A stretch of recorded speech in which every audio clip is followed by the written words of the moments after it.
નમસ્કાર, હું છું યશ. આપ જોઈ રહ્યા છો ન્યૂઝ ફોર ઇન્ડિયા.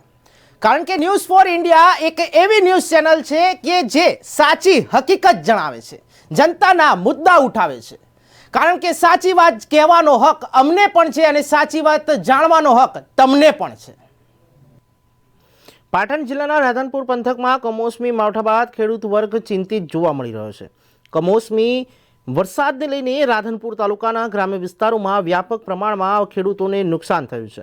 જેમાં રાધનપુર કલ્યાણપુર ગામે ખેડૂતે જીરુના પાકનું વાવેતર કરેલ, જે પાકમાં વરસાદી પાણી ફરી વળતા વ્યાપક પ્રમાણમાં નુકસાન થયું છે. ખેડૂતે વાવેતર કરેલા પાકમાં કપાસ, એરંડા, સવા, અજમા સહિતના પાકમાં ભારે નુકસાન છે. ખેતરમાં પાણી ભરાઈ જતા જીરુના પાકમાં મોટું નુકસાન થયું છે. પાક નિષ્ફળ જતા ખેડૂતોની હાલત કફોડી બની છે. ત્યારે મોટા ભાવના બિયારણ પાણીમાં ફરી વળતા ખેડૂતો ઉપર ચિંતાના વાદળો ઘેરાયા છે. અત્યારે અમે જીરાનું વાવેતર કર્યું હતું. એમાં કમોસમી વરસાદના કારણે જીરામાં ખૂબ નુકસાન આવેલ છે. જેમ કે રાયડાનો પાક હતો, પછી જીરું હતું, ઘઉં હતા અને કપાસ, એ પણ બધી પાણી ભરાઈ ગયું છે. અને તમે જોઈ શકો છો પાણી એવું, અને ખૂબ નુકસાન આવેલ છે. હાલ ખેડૂતોની સ્થિતિ કેવી છે? હાલ ખેડૂતોની સ્થિતિ એવી છે કે જ્યારે ખેતરમાં જવાનો જીવ પણ નથી થતો, એટલો પાણી ભરાઈ ગયા છે અને બધું પાણી ડૂબ થઈ ગયું છે. કારણ કે આ કમોસમી વરસાદના લીધે અમારે બહુ નુકસાન આવેલું છે.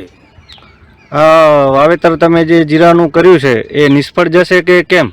નિષ્ફળ તો સાહેબ એવું છે ને કે નિષ્ફળમાં તો તમે જોઈ શકો છો કે પાણીના ક્યારા ભરાઈ ગયા છે. આમાં જીરાનો પાક હાવ બગડી ગયેલો છે અને અત્યારે અમારે એમાંથી નુકસાન જ છે, એમાં કાંઈ અમારે મળગત નથી. મતલબમાં ફરી વાવેતર કરવાની સ્થિતિ ખરી? હા, ફરી વાવેતર કરવાની સ્થિતિ ખરી.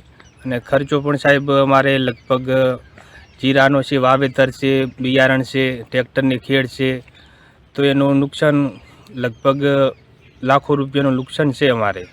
ખેડૂતોને લાખો રૂપિયાનું નુકસાન થઈ ગયું? હા સાહેબ. બરાબર. અને વાવેતરમાં કયા કયા પાકો વાવેલા હતા? વાવેતરમાં જુઓ ને સાહેબ, અત્યારે તો જીરું હતું, પછી ઘઉં હતા, પછી એરંડા ભાગીને ભૂકો થઈ ગયા છે. જેમ કે ઓલું પહેલાં વાવાઝોડું આવેલું હતું, એના કારણે અમે નુકસાનમાં છીએ અને અત્યારે પણ ભારે નુકસાન થયું છે.